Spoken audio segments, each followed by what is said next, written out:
All right, we're going. All right, what's happening, everybody? This is Don Talk. I'm Kemper Woodruff. This is Zach Sampson. We're just gonna start off by first acknowledging how much cooler his setup is than mine. Like, it's some bullshit.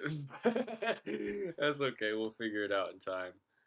But no, bro. Like, I had to start it no matter where I'm at. Like, legit, I'd turn this around, but I would mess up my little webcam setup. It's kind of janky right now. But yeah, it's like I don't know. I think I wanted to make it too too bad, and I wanted this podcast to be like too perfect and everything that I forgot that it's just about talking shit with your friends. And so I decided to do it on a night when both of us probably didn't want to do it. Like I was pretty hyped. I had to be hyped just to force him into it. But that Goonies shirt is good luck. That's what it's telling us. Goonies never say die. And so since this is our own show, even though Zach is somewhat opposed to me rolling blunts and becoming the shittiest co-host of all time, we're rolling some blunts and starting our own fucking show, rough riding, however the hell we want to do it. There you go. Um, so tonight I got some strawberry diesel. I don't know if you can read it from Korova. I scored it at Lucky Lion. I'm not usually one for the pre-packed stuff, but I thought I'd give it a try because it fit my budget. It smells pretty good. They're calling it a 50-50 hybrid of sativa and indica, which New York City Diesel, the original shit, it always smelled like blueberry muffins or something, which was really cool. Where Strawberry Cough was like light, floral, and with a little bit of like zesty undertones. Like it was a sharp undertone, but a floral, like very green smelling kind of flower for the most part. I mean, can't really hold it up to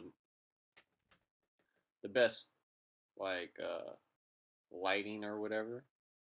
So you guys are probably gonna be like, what a failure of that nug. But I can tell you from looking at it, it don't look bad at all. It's got nice trichomes on it, kind of foxtaily, little offshoots of nugs and stuff. So we're gonna bust it down and roll a blunt and just talk. Fuck it, why not? Um, So I guess one thing that I wanted to talk about that I've been kind of thinking about all day because I work at a gun store is people calling me sir. Like it trips me out sometimes because a lot of people that get called sir, like I don't know, it's very like I don't want to say militaristic term, but like something that I see as like you really give someone like some deep reverence. It's really interesting, being young and they don't know that I don't have near the knowledge that they think I do on firearms. When they come into the store. But I'm learning. But they'll call like old dudes will call me sir. It's a trippy feeling, bro. Tell you that much for sure. Um, Well, it's a respect thing. yeah, it's So, definitely a respect thing for sure. yeah. Also, it's kind of funny because like I bud tended for so long that it got me used to like the most annoying style of customer service that you can possibly have. It's like a bunch of broke motherfuckers like, hey, can I see this? Does this fit in my budget? Does this fit in my budget? What does that smell like? I gotta know. And so like you're just doing a whole bunch for really like nothing. I mean these days it's different with testing that's come out and a lot of people just go towards where the numbers are like the highest. They're like, I need that 33% ice cream cake or whatever the hell it is. Not knocking ice cream cake because that's a phenomenal strain, but just the way that people go about like consuming it. They look at it and think that they know more than they do. You know what I mean? Yeah. Where like bud that's like 16 to like 22% is in this like primo realm, like that's how high bud used to test back in the day and I'm not going to be like like an old man about the shit, but I don't know. I feel like it just smokes smoother cuz it's not quite as like resinous. Hmm. as some of the stuff because in order to get their numbers as high as they are today, which I don't really believe testing's 100% dialed in. They have a lot of variance room within there. But shoot, what was I saying? See, I lost it. I ain't even smoked this yet. You were talking I, about the how smooth of it was to smoke something back in the day. oh yeah, I think like some of the flavor profiles are getting lost of like old school weed. Even just like the way that we cultivate weed, because everyone's going for like a number, so they're crossbreeding strains that they know are going to yield like heavy trichomes and like high THC contents. That they are pretty much like phasing out some of these like delicacy strains that are like the bomb, from back when it was illegal or just medical. And that's kind of a shame. That's why, like, I feel like I'm ahead of my time saying that. I've been saying for years, like, farms need to have their own, like, custom lineage of stuff that they do, crosses that they do in house of, like, maybe newer things, and then a staple of, like, and a backstock of plants and cycling like the great things, like blackberry cushes, bubba cushes, strawberry cough that's just straight strawberry cough, all these old school strains like Sensei Star and Northern Lights. Like, we need to really keep those genetics like strong. And eventually it's going to be like you're not stepping on toes because each farm will be able to do what they want. They'll have their own crosses and blends of new stuff and old stuff, and it would make a much better market economically for like people to co-brand. Hmm. They know, for instance, Corova has the bomb strawberry diesel or whatever, and but they also might have like, I don't know, champagne cake, or something that's a newer strain like Kush Mints or something like that.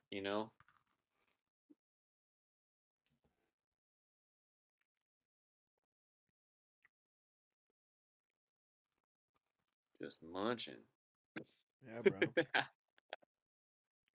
Where are you eating those? The real question is that the bowl of some sort, like Yeah, it's an acai acai bowl. base? Yeah. Ooh, with the smoke, son.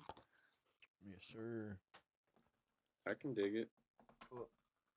But no, man, like in terms of how my bud tending stuff is kind of like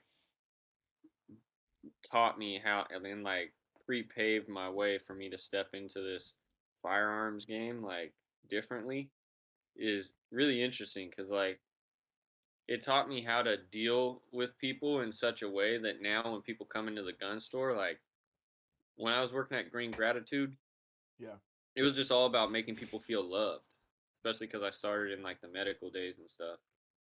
Um, and so like I take that same mentality of like showmanship and like being a good host into like if someone comes in to like learn firearms, Hmm. because realistically, some of the things that like my coworkers know that are like smaller details, they actually could be like super beneficial, but this person doesn't have any like foundation of understanding to really use it, right? Yeah. So it's almost like a simplified approach at first. Like, I'm really good for like a first time gun buyer. If you're like an expert in firearms, like, bro, you don't even want to deal with me.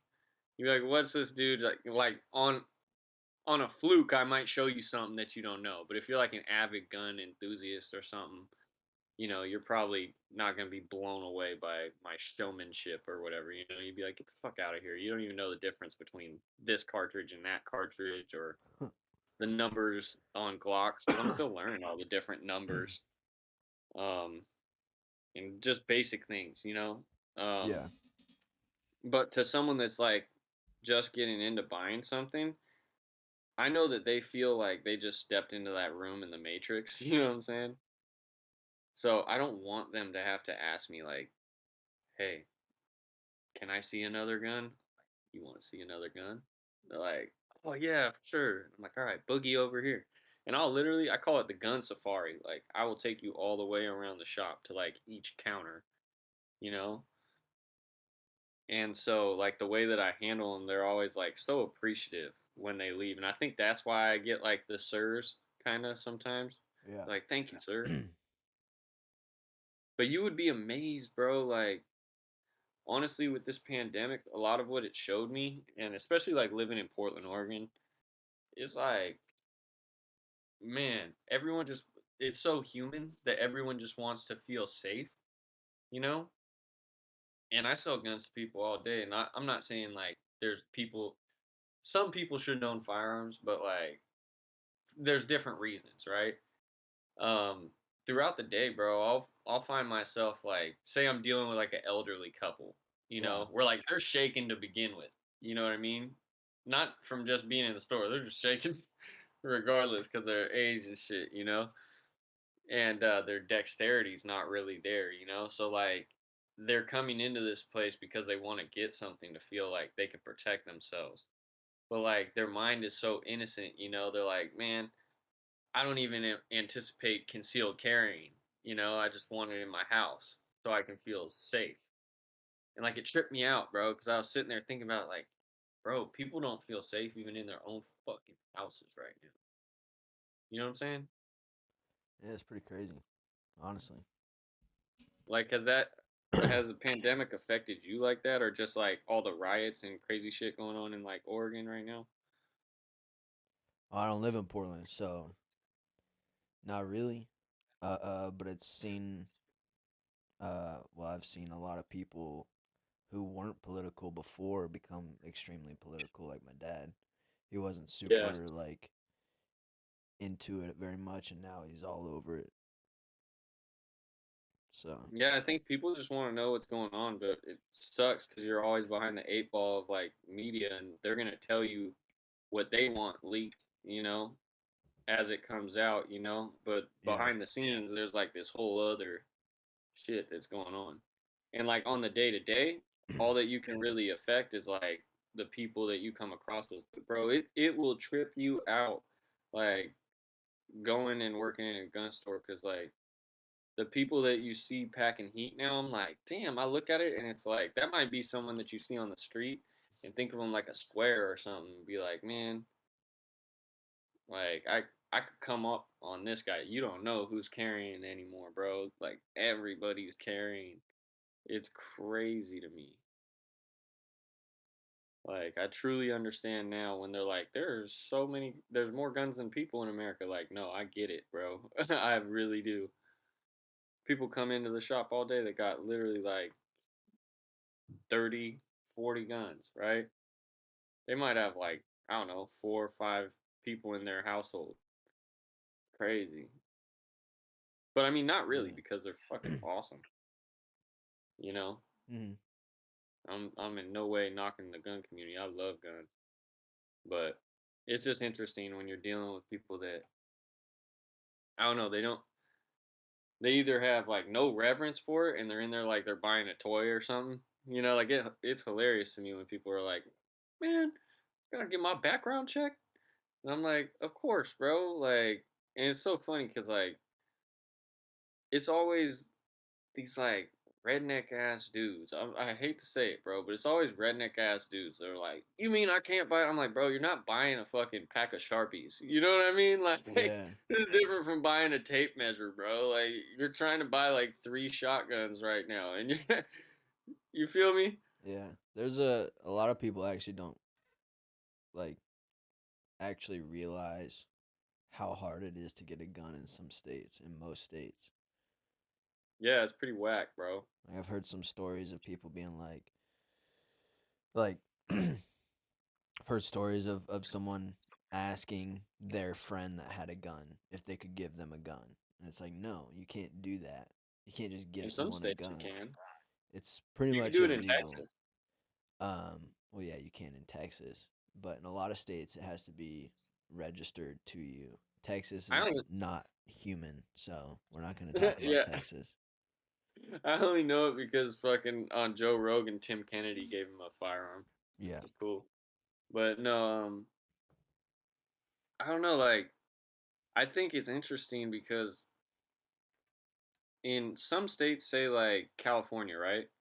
They make these really stupid ass like redundant laws. Like you're not gonna change a gun from being the tool that it is and designed for what it's used for, and you're not gonna get around the end uh like result of what an uh explosive like projectile is really gonna like do to you, or explosion propelled projectile. I'm over here just talking stupid.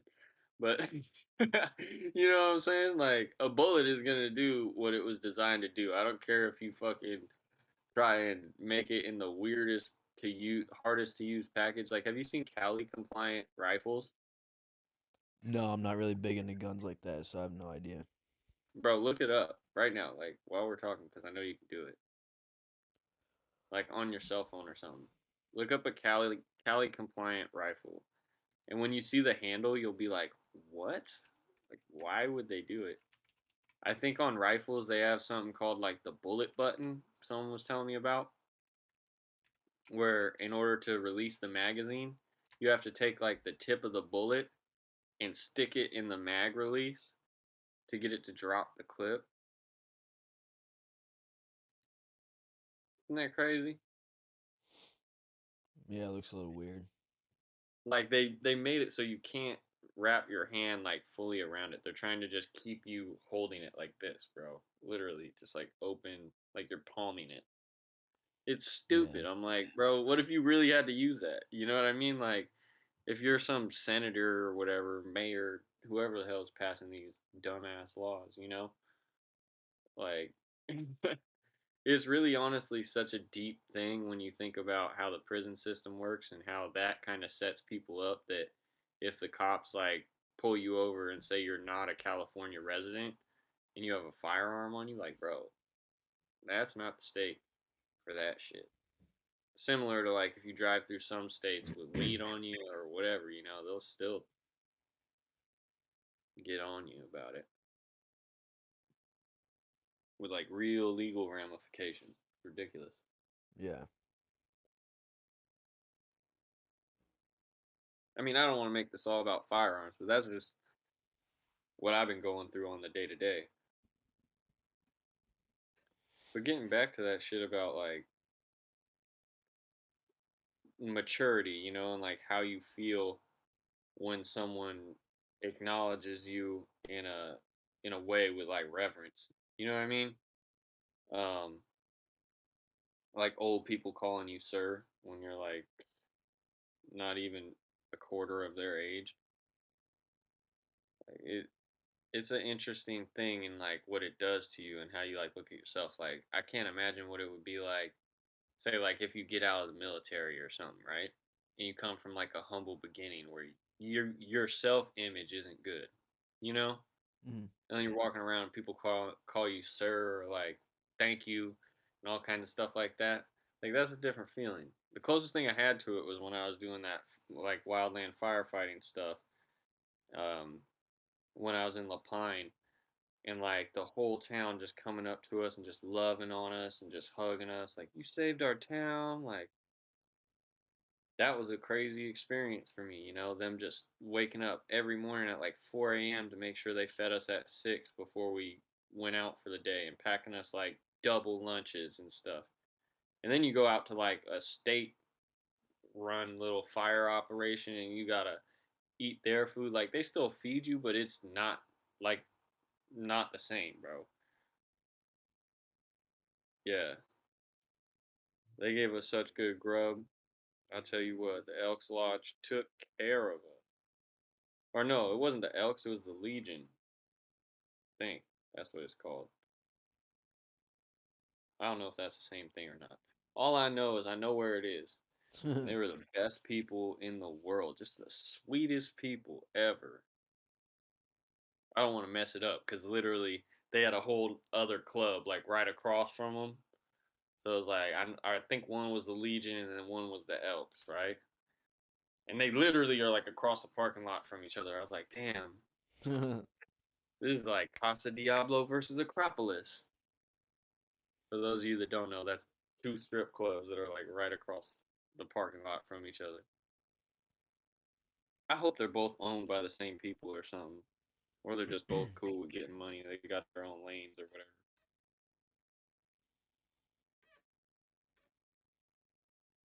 All right, we're cooking with propane, baby.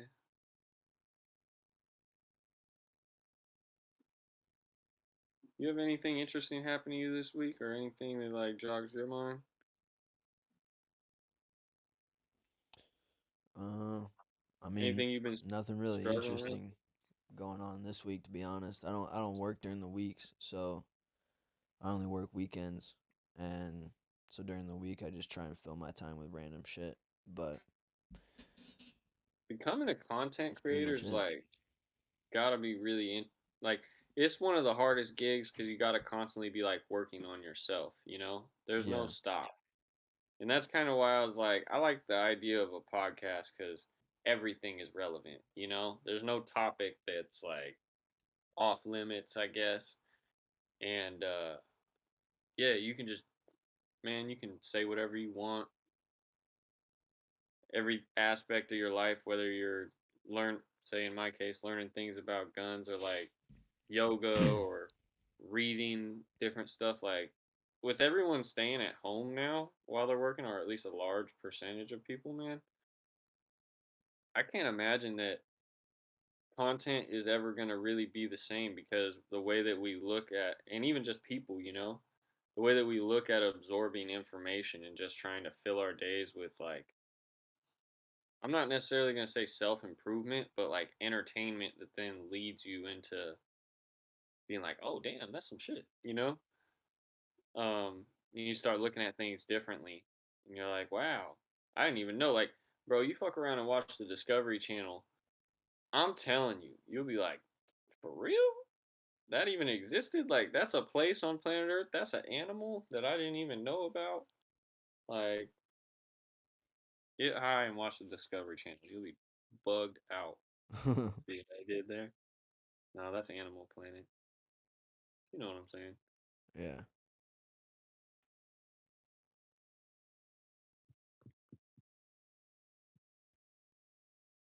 All right. Now let's see if the dude did me dirty or if he did me right. Did he give me a good one? Bro, come on, little backwood. I never liked backwood blunts when I was younger, but then they just grew on me, bro. I'm telling you, Zach, it's crazy. Like, for the longest time, I was like, man, Swisher Sweets are my shit. And they're still my shit. Like, when I think of a blunt, I honestly think of, like, the smell and the taste of a Swisher. But something happened with backwoods, man. They do something with this fucking tobacco leaf. I don't know what the hell they dip it in, but it's, like, next level shit. It's definitely addictive. I can tell you that much.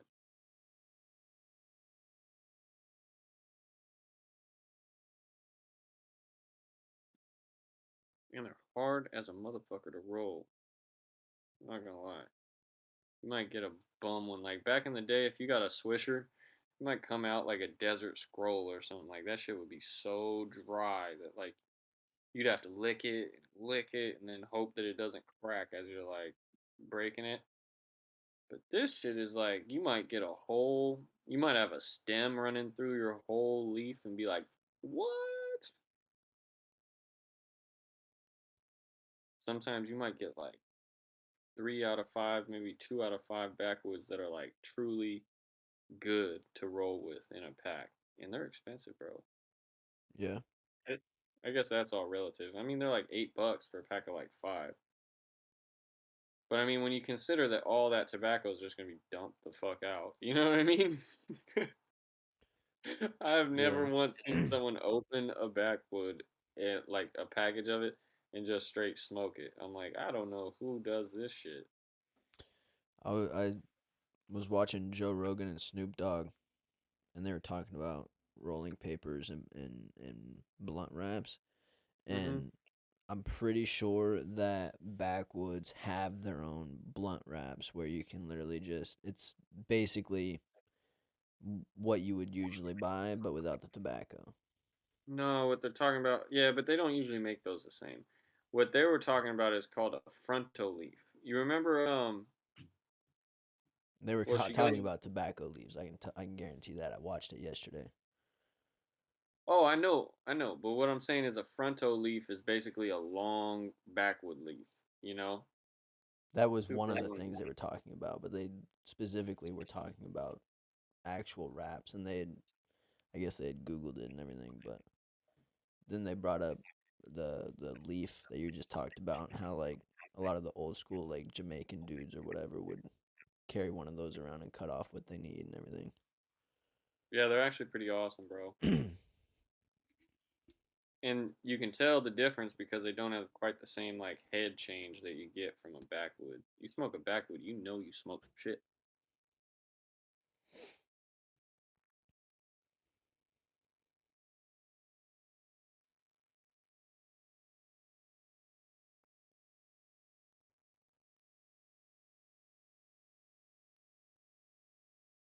Backwoods are also awesome because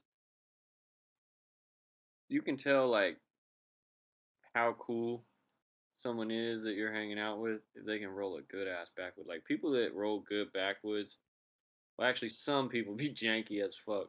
But you know what I mean? Like if there's someone that's not just sitting at their house rolling weed all day, you know, then yeah, that's probably a really cool fucking person. Like chicks that roll backwoods, cool as fuck. That's a demographic that I think is untapped. It's untapped market. Stoner chicks will buy fucking anything, bro. Like we just need to make something as cool as Rick and Morty to stoner chicks, bro, and we'll be fine for the rest of our lives.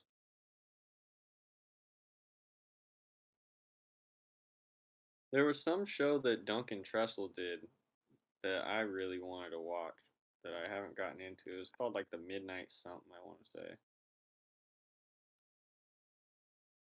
Oh man,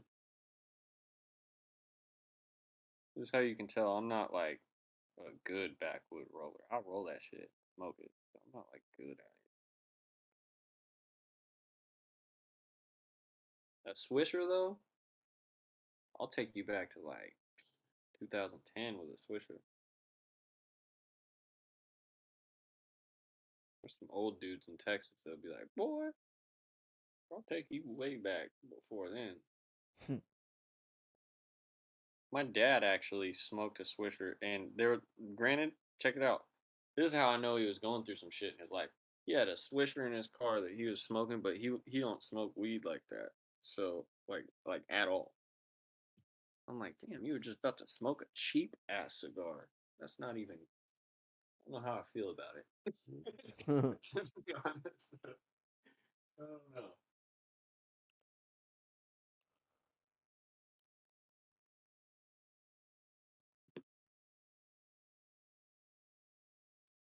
Oh, I guess one thing we can get into is our little mushroom adventure. What do you think? Zach's done mushrooms one time, and he did it with me and our homie Miguel. We went over to Mount Tabor Park, and we were kicking it. Let's get into it. Meanwhile, Flash Player's giving me updates. My damn Apple's trying to give me updates. My computer's trying to sabotage this. It's like, save yourself. Don't do it. Well, I mean, it was a good time. Um, it was probably the most intense high I've experienced. So, um, Yeah. there wasn't a whole lot of visual stuff. What hit you first? What do you mean? So was it more like a body high for you? um,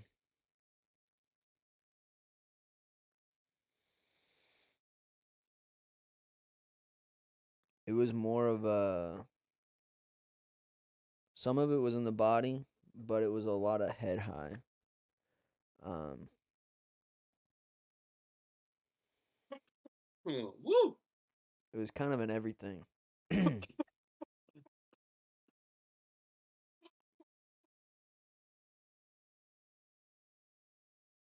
Yes.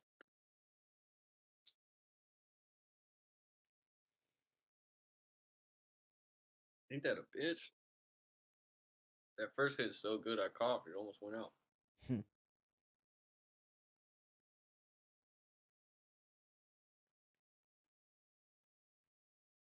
Taste wise, it was like super floral.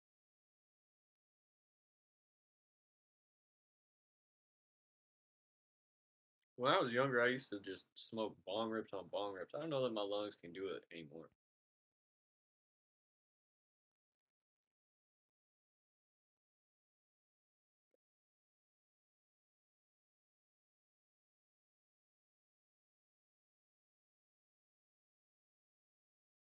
When I was little, I remember we used to go to this place called Selwood Pool, and they had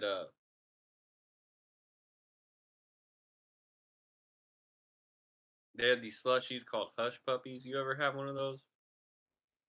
No. They're lesser ices, but they're super fucking good on a summer day, bro. I'm gonna have to take you. You know how many times I almost died in that pool, bro?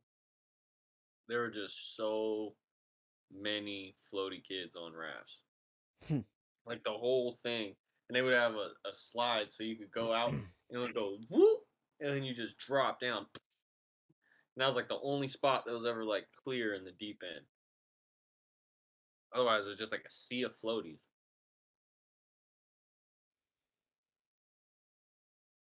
I hate to admit it, being a Portland native and stuff. I've never done the Great Float. Have you ever heard of that? uh, no, but I've heard of people doing other floats on like the Deschutes and stuff.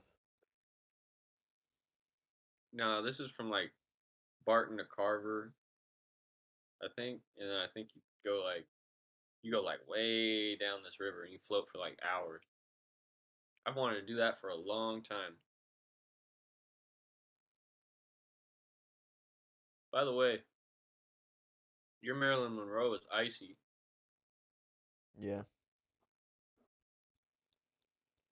I've been thinking about rearranging the art on that wall, but Yeah. I don't know. It's To been be like honest, that for years. your poster from like when we were doing the oh yeah, I'm all pointing like you can see. Um yeah, that one, the Faltered Sun, yep. That was cool, man. That's a legit poster too. Yeah, it's like the best part of that film. Nah, bro, the filming of that was so much fun. It might not have been for you because it was like you had high pressure. This was our for anyone that's watching, I guess, since we're making this for you guys too. That was Zach's film that we all had to do a film before we graduated school at the end of the year. That was like his final project. And he found actors that were legit grown ass men. You know what I mean? To come and do our little movie. Well, your little movie. And it was awesome. Like we had scenes where like bro, you remember Big Cat in the garage? That was Uh, awesome. I don't remember. It was during the torture scene. That shit was awesome. Yeah, I don't remember. Bro, I remember me and him and Miguel, like, because Miguel was trying to shoot the shit, and I was doing the boom mic. And so I was like, do you remember? And we just started cracking up. That was so much fun shooting that movie. Because we couldn't help it. It was like you couldn't look at each other, but then the tension of not looking at each other, like Oh, when that you got wasn't them. in the torture scene. That was in the kitchen. No, I know. The torture scene, I just remember us being in the garage and me being like tucked up like in the rafters almost on top of some shit, in order to get the boom mic out where it needed to be. And just looking over and him looking at me like just making faces and I'm like, "Oh shit." And he's looking at me like, "You better be quiet." But I'm in this weird ass position, bro. That shit was so fucking funny. I'm surprised nobody saw that. Yeah, I don't remember. Cuz I mean, when someone's being goofy, it's hard to miss, but I guess everyone was tuned in.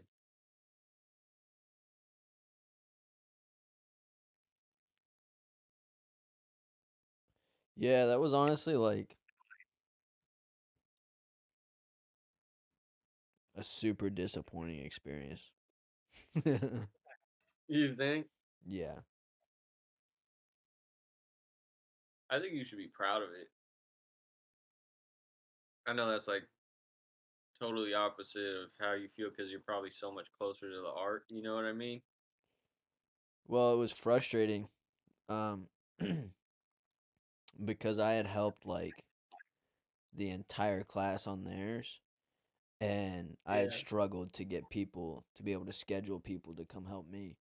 And so it was just super frustrating, and because of that I didn't get the people that I wanted to help with like lights and shit, and it didn't Hmm. end up being looking as good as I wanted it to. And yeah. You were literally in workhorse mode. Like when you, what should have gave you pride though, or like, I'm gonna give you a different perspective. When we had to make our reel, you had so many clips like that. I felt like I did too. Like I had so many clips from people's different films, but mine were like shit. You had a different role in the making of all these films, right? So you were actually like literally filming it. You were the design of this whole thing that we're seeing, and you had like probably like 13 different projects at least. You know, Yeah. which our first year was super lazy, crazy, weird year, right? So that was all pretty much in our second year of school.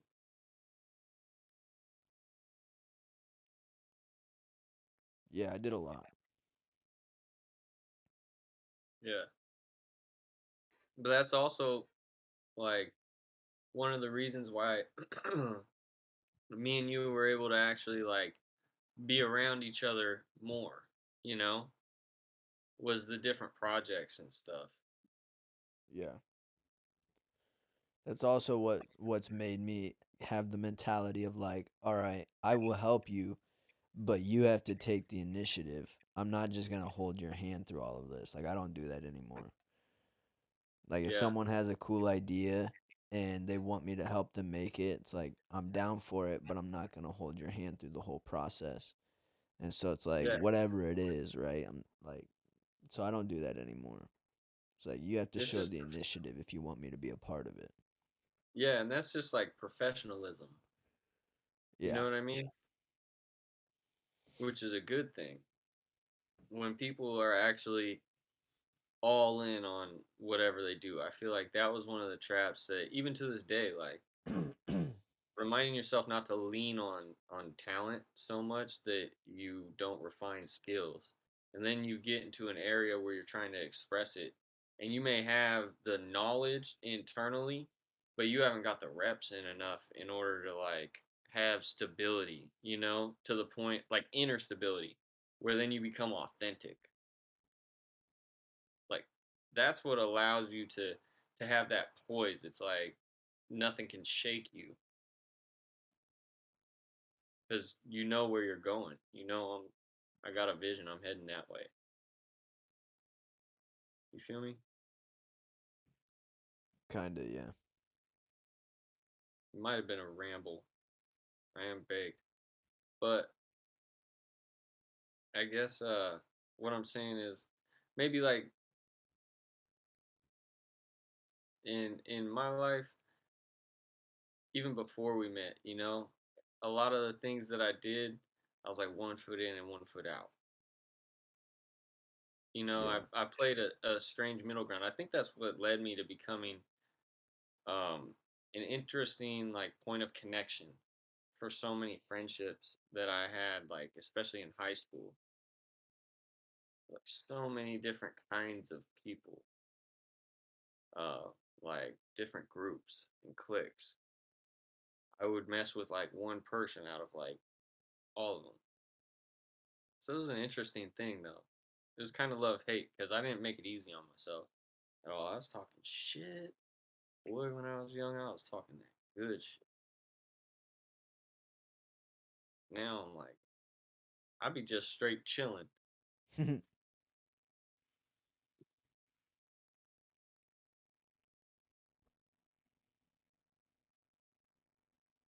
So much more understanding, you know?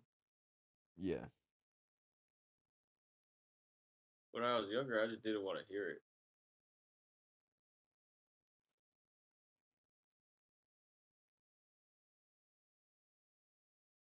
I don't know if that's like a human thing or just our era of convenience thing. Like, because I mean, I wonder if like teenagers in the jungle days were like, "Mom, Dad, fuck you, I'm out of here."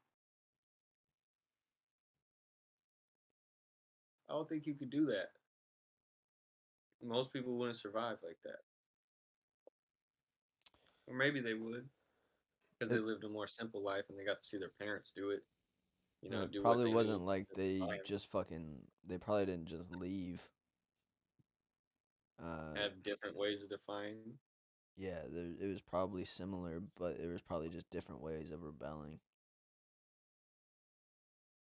I can tell you one thing: this strawberry diesel is a good high. It's weird that one of us is high and one of us isn't because we're not actually sitting like physically across the table. You know what I mean? Yeah. Not that you smoke anyways, but which is actually like props to you. It helps you with your athletic stuff that you do. Yeah. Um I mean, I've heard people talk about how it they feel like it helps them, but I have no idea, so Yeah. I don't know. I think people just need a different perspective. And weed, like smoking weed, I don't know, something that THC does in your brain that just makes you go out there, you know, in a different way. Your whole frequency changes up, you know. yeah. Sometimes you can write it, other times you're like you get paranoid from it, like but really it's just you become like hypersensitive and you start I think weed is a hallucinogen in one sense that um whenever I've done anything that was like a hallucinogenic drug, I noticed that it takes my sixth sense, which is my emotional instinct, right?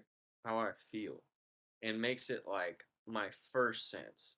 And I start to observe the world like differently, you know? You don't see with your physical eyes, you see with how you feel. And so you could be seeing something that isn't actually in front of you. You know what I mean? It's not a person, it's a thought. It's like a wave of thought. And you can like literally you feel if it's flowing through you and it's like fluid or if it's somewhere it's like hard current. I know some at least now when I'm talking to people sometimes like I might just catch myself like as I'm talking just looking out here. But really I'm like following a thought energy so then I can come back cuz like it's like overwhelming. I'm too sensitive to it sometimes. And then I need to learn to like and you just ground yourself.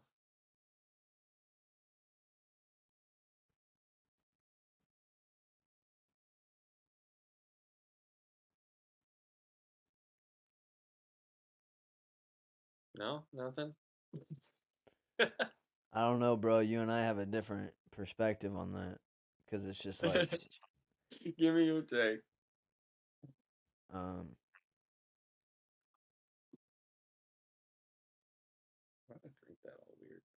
Well, I mean, like, I've been really high on edibles before, Mm-hmm. and if you close your eyes when you're super high, you can definitely see shit. Hmm. And um, so it's like, yeah, it is kind of like a hallucinogen. Well, because it does. I mean, it does have psychoactive properties, so it's messing with your brain in general. And so if you take enough of it, of course, you're gonna see something, or even think something happened that didn't happen, even if it wasn't necessarily a hallucination. It was just a way that you perceived it. But Hmm. yeah, Yeah. It's interesting how things like, have you ever heard of confirmation bias? yeah, Yeah, so it's kind of like how psychology calls it that, right? And how that kind of overlaps with people's habits, right? And their habits of thought are based on their habits of emotional state because we're kind of like tuners, you know? We're like a radio, and you gotta tune yourself to that frequency. And as you do more continually, like that's like on one end we have depression, which is just a habitual place. Like, and if you stay there so long because of life, it's gonna affect you in a certain way. You know, you're gonna have more circumstances, but it's like an arrow being pulled back, and just all this tension just building up until that person either like finds a way, and a way is basically like made out of them not enjoying where they are currently. It makes them like dream and envision something different, and they either get there or they don't. But on this end is like people that are hopeful and confident and I don't want to say like they're ambitious enough to dream, and dream continually, like with childlike enthusiasm and joy, you know, and just utter conviction, where it's just they know themselves. Those people live in a whole other sphere where like life still touches them, but how their bounce back is quicker, how they recover. You might see someone lose a whole lot of stuff, and then they just come back stronger than ever, you know? yeah, Like look at Mike Tyson. He's an awesome example of that. But there's people that go through things every day, that they hmm, overcome. And people are constantly in a state of becoming. Just most of the time, we replicate the same thing because of our habit of thought, which goes all the way back again to emotion, habit of emotion. But we're not taught how to talk to ourselves in that way. And we might not have it modeled for us. So to some, it might be like a weird foreign language. You know what I mean? yeah, Where like in these rare shooting star event moments in their life, they might receive something that's so perfect. It's exactly what they wanted when they least expect it, right? And that either does something that changes them and they're like, yes, I'm taking this and I'm riding out forever, or they get it and they're not able to sustain it and they lose it, you know what I mean? And because they're not in harmony with it, and then it just leaves them blown out.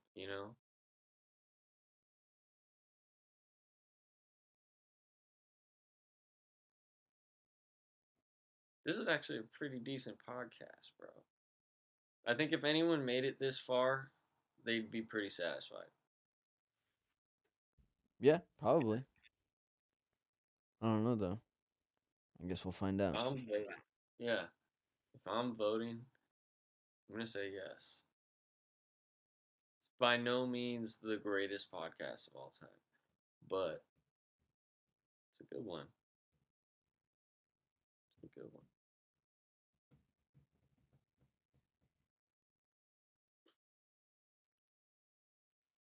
The one problem I've always had though is like I don't smoke weed cool. You know what I mean? Some people just look cool as fuck smoking weed. Yeah. I always feel like it just gets me like goofier. So I'm already goofy. Like I'm a goofy person. I wind up laughing at shit all the time that I do. I'm like, I hope nobody saw that Hmm. because I catch myself doing it. I'm like, man,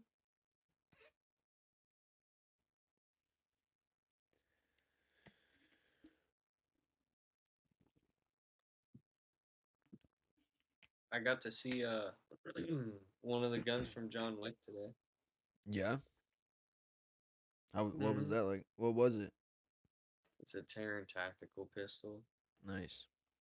Yeah, it's really interesting. Like the front sight stays in place, so it's like a 1911, but the front stays right here, and the cut for the slide is like set back, so that way your sights aren't moving. Interesting. Yeah, it's a cool little gun.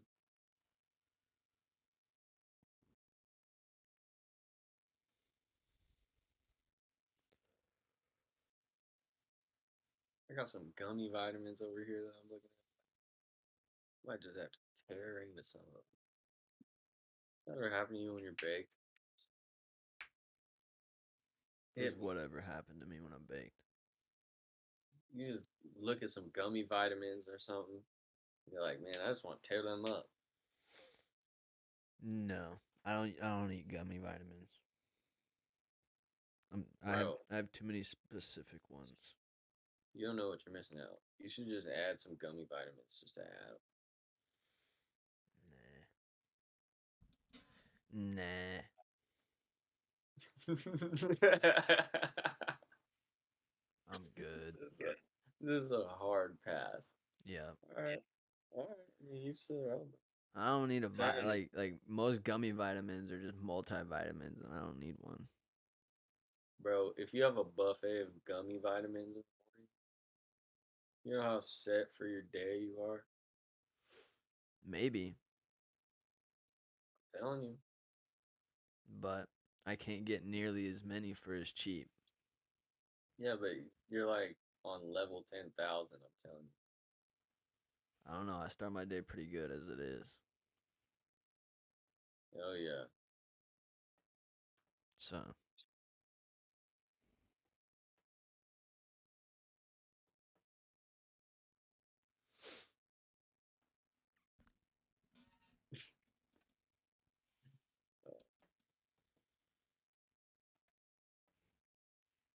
You know, hmm. for a thinker, like I know right now, you have like 10 things you could say, but you're like a natural born, like introspective person. It's awesome, but it makes it like hard. um, well, I'm not like this all the time, but I've noticed that I'm like this when I'm around people who know more than me, Mm, and or who I think know more than me, or who have more to say. And when I'm the smartest one in the room, or I feel like I have to be the smartest one in the room, or something like that, whatever it is, that's when I talk more because then people, then what I have to say is more valuable to the people that are around me. that's like the realest fucking response in the world to that. Yeah. Honestly, finding people that have knowledge that is like way leaps and bounds ahead of you or are, man, they'll come up and put you on game. And you're right, it is awesome to like just let them take the floor and just let them do what they do.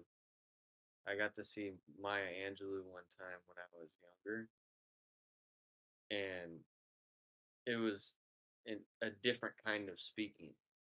You know, Yeah. it was like storytelling and giving you like so many different aspects of life, and you're just like, whoa. I couldn't think of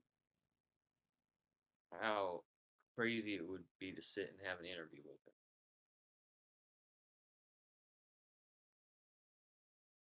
You know what I mean? Like being in a situation where I could actually ask her a question, like, crazy. Well, what would you ask her? Hmm.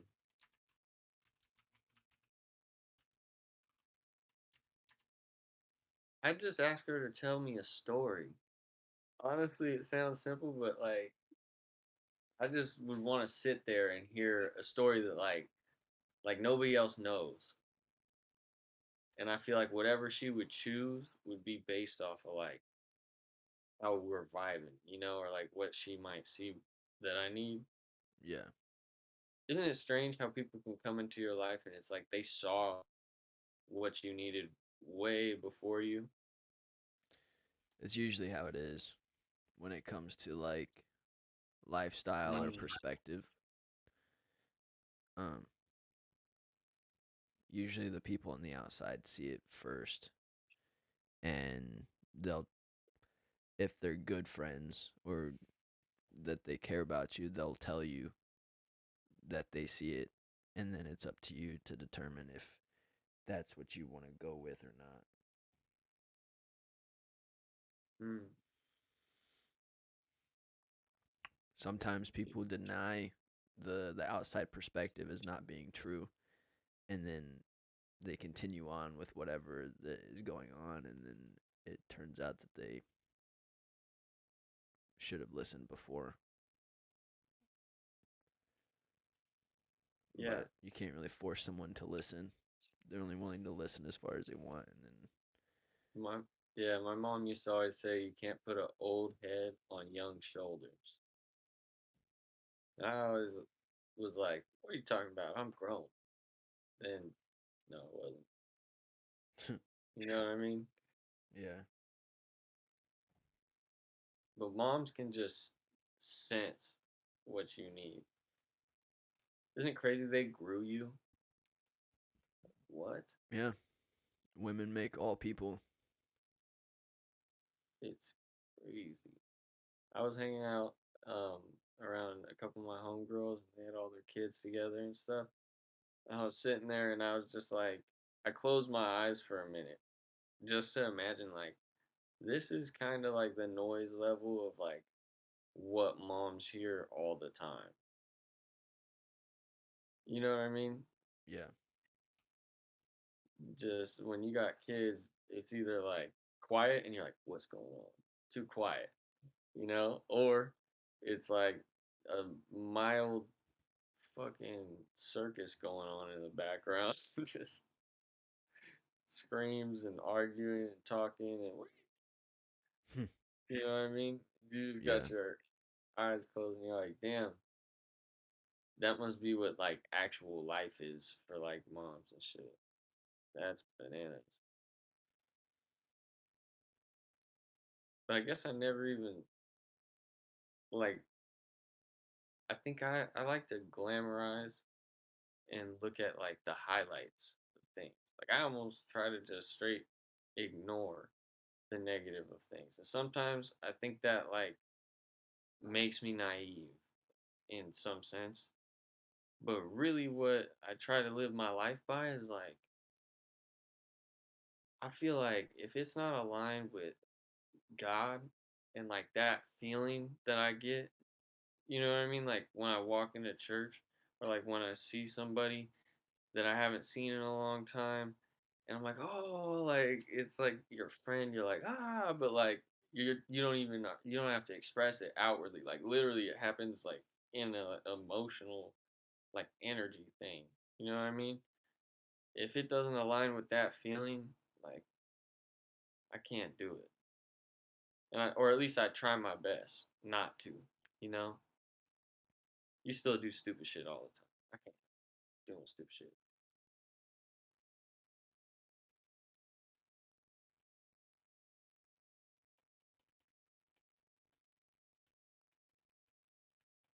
But it really makes me wonder, like, how other people go through life, you know? Because I don't know how I would do it if I didn't feel like God was like paying attention. You know what I mean? Like some people are so strong and like to me, I'm like, man, I got to come to God cuz like in here I know that you know places inside of me like the faults and all that stuff. You know, like you know the real me um comprehensively, good and bad, you know? And like in my internal thoughts, my dialogue, all that, you know? And I know that it's like a humbling thing to me, you know, when you consider that with like, I don't know, just solid moral statutes, you know?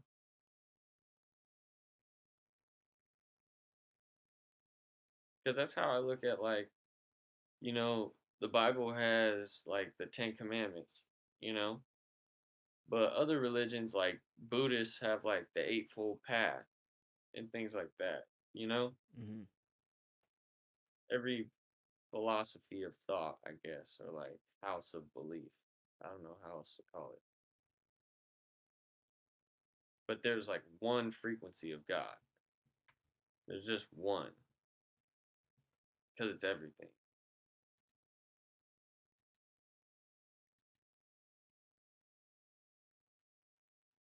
Like I don't care if you're like Hindu, if you're Muslim, like whatever it is that you believe, Catholic, it's all it boils down to one energy when it's pure, you know, when it's love and it's there.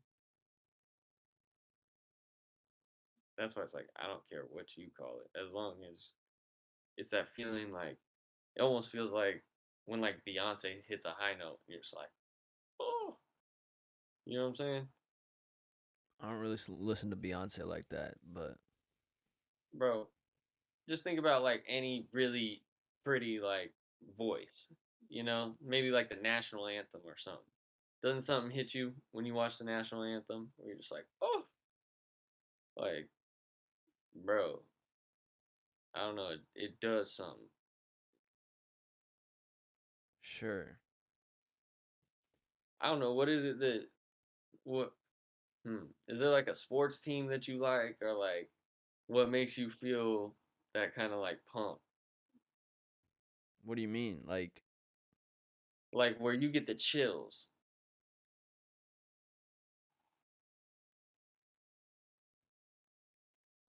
you know, like it just permeates throughout your every fiber. Like doing a Tony Robbins seminar. no, that didn't get me fired up like that. Oh man.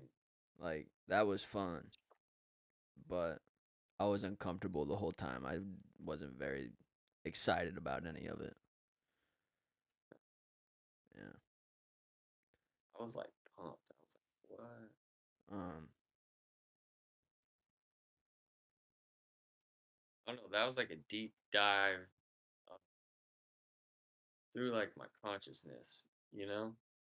And I was like learning things left and right the whole time. I was like, yeah, I mean, I was learning stuff, but for me, I was just uncomfortable the whole time.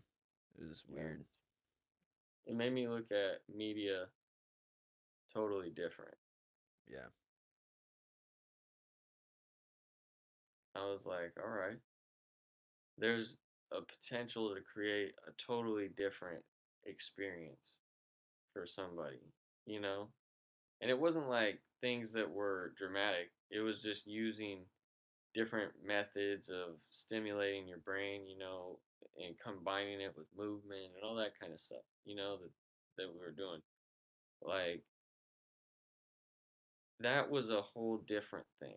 You can listen to a podcast, um, but if this podcast could somehow like integrate into say like I don't know, like if it was like a 3 hour show, right? And in the beginning you had like a workout, and you were meant to do it in the morning, almost like a morning show, right? Um, just to get someone prepared for their day. Like that's kind of like what Tony Robbins would do in a seminar if you could just condense it, you know? Yeah. I think some people do that by creating content now. That's why there's so many smart people, and I sound fucking goofy sometimes. Hmm.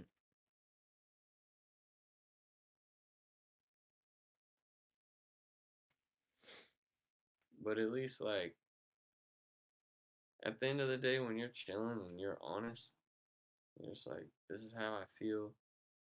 This is who I am. It's something that it it cleanses you in a different kind of way. Sometimes you feel like you're getting like tempered like steel or something. You're getting smashed out. You're like, damn, it's got to be like a comedy. It feels like comedy, but you're bombing. But the thing is, like, it's not um an act or something to be pursued. It's really just letting it be and go. Yeah. I don't know, bro. I'm high. Yeah, you are. So I guess the strawberry diesel's a go. That was a solid backwood. What would you rate it out of 10? Mm. I'd give it a 10 out of. No, no, no. From No. smoothness to taste to The taste, texture, consistency, the and taste could have high. been better. The nug structure was good. It didn't necessarily have like the biggest buds or anything, um, but it was well manicured, and yeah, the smell could have been better. So that's something I like to take into account. Um, for 31% or whatever they say it is, it it uh it was a smooth smoker. How's the high? The high is It's good. like a The body high is high or really a head good. high. Um, the more I've smoked and like the more I've sat here, it's turning into like more of a body high. The head high part of it is like I don't know. I feel like my thoughts like I'm running and then I gotta jump, boom, and I'm running, boom, boom. So like from like that's my train of thought. Well, that's the best way to describe you because it's exactly what you're doing. Yeah, it's like the dude on fucking the beginning of Pineapple Express where they're like cutting from scene to scene. I haven't watched that movie Mm. in a long time, so Bro, you gotta watch it. I've seen it. Especially if yeah, but if you don't remember that, there's no way that I'm gonna tell you about it because it'll take the funny out of it. Well, I've The watched fact it that you'll once. yeah, but like when you haven't watched a movie in a while, like, or you haven't seen it enough that you remember all the parts of it like super accurately, it can still be hella funny to you. Like Yeah, I watched Talladega Nights like a month ago, and I swear to you that I laughed so hard. It'd been a minute since I've seen it, like way long. And then I sat and watched it, and like every single line in that movie was a joke. It was like a masterpiece. I have a problem where even if I haven't watched something for a long time, I can, especially now, because I kind of like it takes something that's really out of left field to make me laugh. I can't just laugh at like the simplest jokes. I can say that they were funny because a lot of jokes are funny and they might get a chuckle, but like a good laugh, it takes a lot. And with movies that I go back and watch, even if I've only seen them once and I it's been years since I watched it, I'll still like remember a lot of it. and then I'll end up being like it not really as reactive to it as I was the first time. Yeah. Cuz it's just like I'm calling like sometimes I'll remember the setup as it's setting it up and I'm like, "Oh, okay." For sure. And it's not really like I'll still think it's funny, but it's just something that doesn't make me laugh cuz it's like I don't know. I don't laugh at fucked up shit, but it's got to be something that I'm just not expecting to make me laugh. Because Yeah. if I can anticipate a punchline, I'm not gonna laugh at it. Yeah.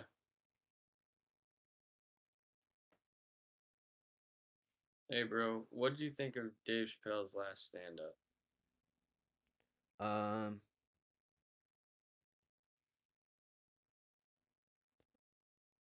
it was good. Dave Chappelle has a really political style of stand up, and I'm not super political, and I don't really like it.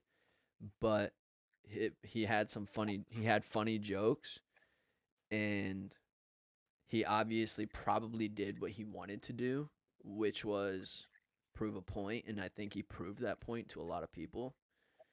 Um,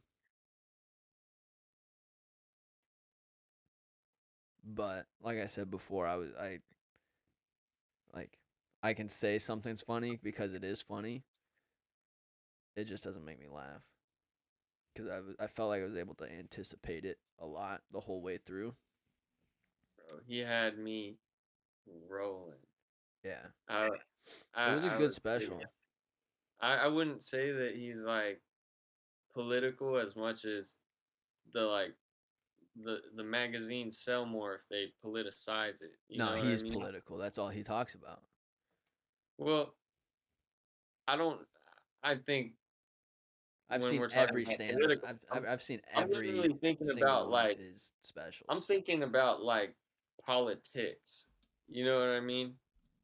I don't consider the LGBTQ like Well, any hot button thing. topic that's relevant is political. I guess I see what you're saying there, but Yeah, I'm just saying they kind of like what he's doing is just using his voice, you know, yeah. Which is and why I said he trying to proved a point.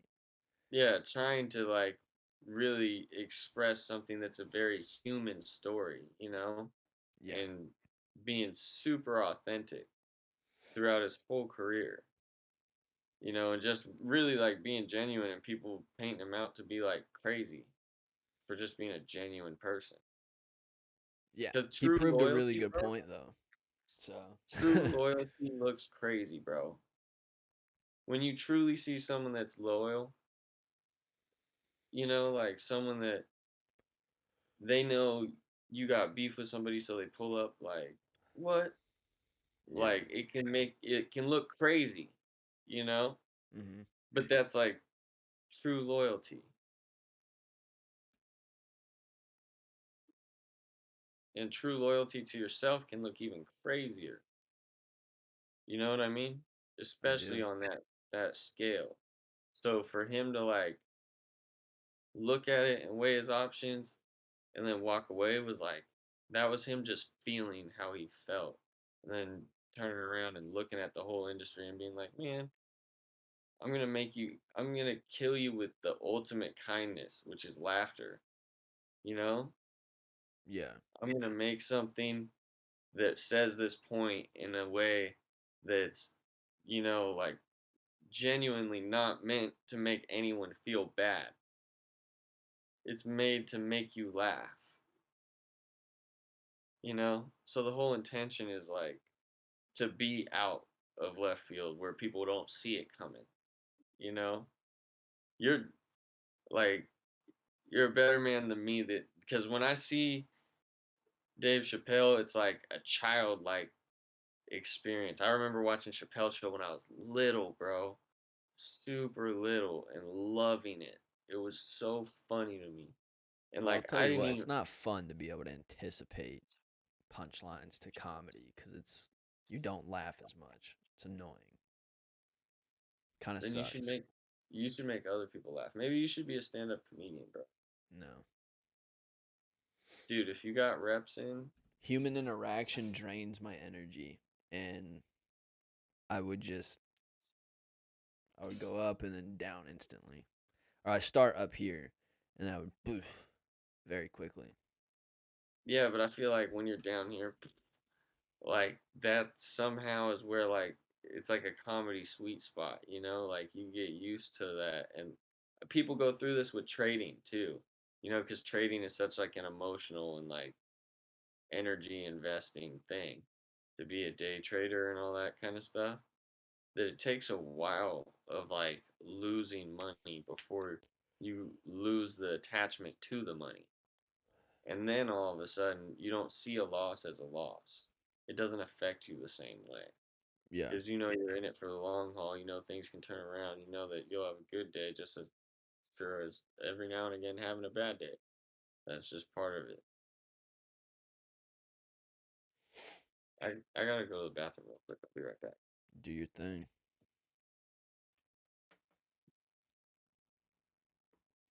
I'm actually gonna go to the bathroom myself.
Oh, you're back. Yup. What up, bros?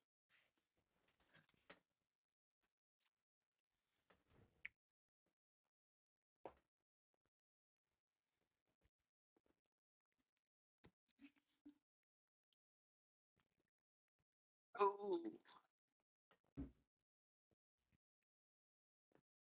back in the cockpit with you.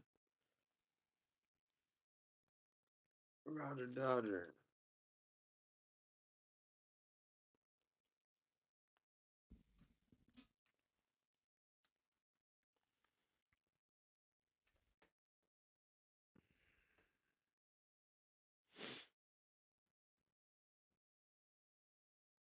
These things are so sticky. What is it? Little gummies. Mm.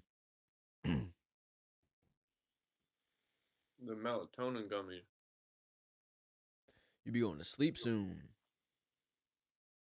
Well, it'll take a while to kick in. Yeah, like 20 So minutes. that way I get like a solid night of sleep. But I think there's something too when you wake up in the middle of the night. Like, do you ever wake up and like write? No, I don't wake up in the middle of the night. Bro, I swear sometimes I'll wake up and it'll be like 2:30, 4:15, 3:33. You know, it might be, and I wake up. I mean, sometimes I do. I'll just mainly just check the time and I'll be able to fall back right back to sleep. Mm, But if it's after like 7 o'clock, I just get out of bed. yeah, Yeah. I don't know. It depends on the day.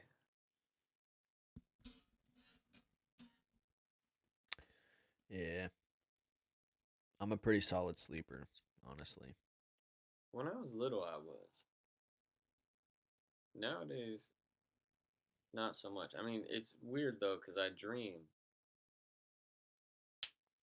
So, like, I must be getting in deep sleep. But it's like I'm always having super, like, vivid dreams. Yeah. I don't know. It almost feels like I'm not sleeping sometimes. Because it's like, I'll go into, like, this whole other world and I wake up. But, like, the brief intermission in between, it's like, I don't know. I forget everything. You know what I mean? Not like all of it, but like the energy of that. I wake up in the energy of this. Yeah, the sleeping state is a really weird one. Yeah. I think it's like a spiritual, material world, separate from this one that is just made up of your like consciousness. And I don't believe that in relaxed states like that, um, you worry about keeping things out. So I actually think other people can be in your dreams, you know, like for real, yeah, as a sign, and like things happen in that kind of way. See, this is how people are gonna know I'm a loon. They can later on they can't cancel me, bro, or they can. Fuck it. But point is, you know, in this way.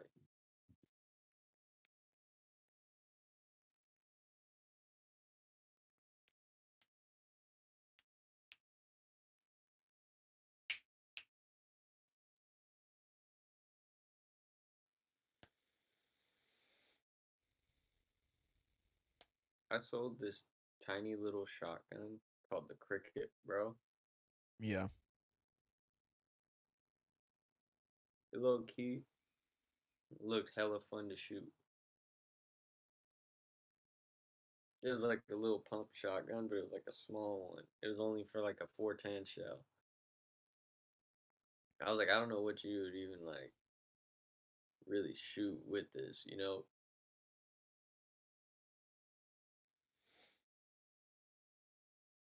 but it'd be fun to play with. Set up a little shooting gallery or something. Yeah. 'Cause that's what it feels like. It feels like a little toy gun or something.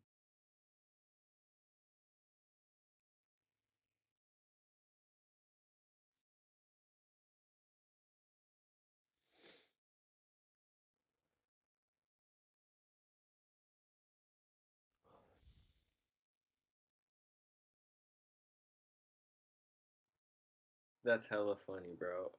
I'm all spacing out, and there's like the little app thing in the corner that like popped down, and so it was like halfway covering me, and where I'm at, I'm like right up in your closet on my screen. And so I was like, man, that's tight. You just got a like poster of someone smoking a blunt, you know? And then I was like, oh, that's me. Hey, hey. Yep. No, I don't have any marijuana memorabilia. I had a lot for a while, but working in this gun store, I'm like, it would make so much money if you open a bar and took all the memorabilia that's in that gun store and just put it into a bar. People would totally go there for Probably. sure. I believe it.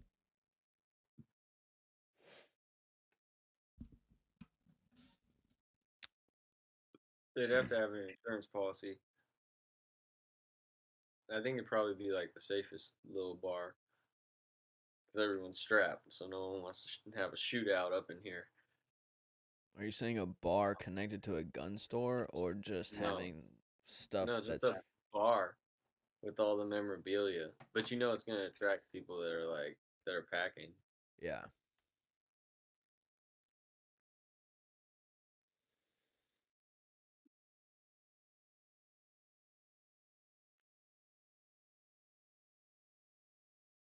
But then you switch it up on them, they get in there, it's a dispensary.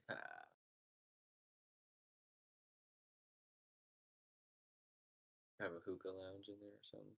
Then you'd have a lot of pissed off gun owners who wanted to be drunk. I think gun owners smoke weed too. Well, they definitely do. But if they were intending to be drunk and then they found out it was a dispensary, Yeah,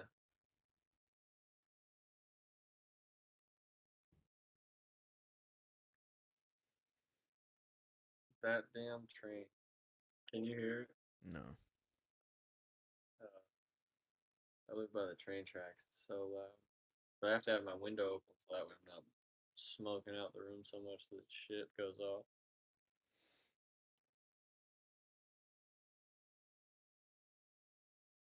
That's how you know when you're stoned.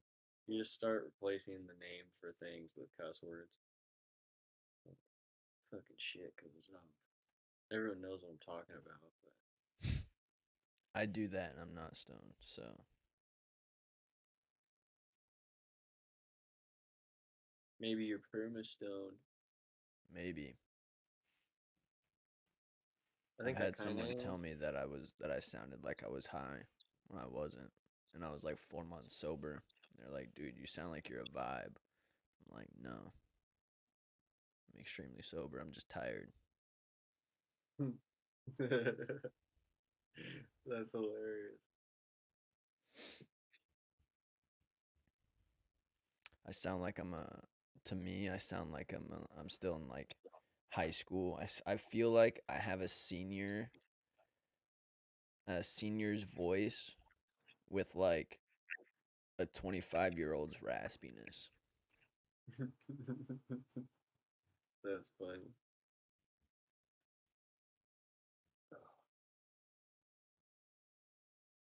But yeah, man, I'm getting tired. Not gonna lie. I feel you. We can pull the cord on it, but yeah. So I guess this is us signing off. The most casual podcast ever. Yeah.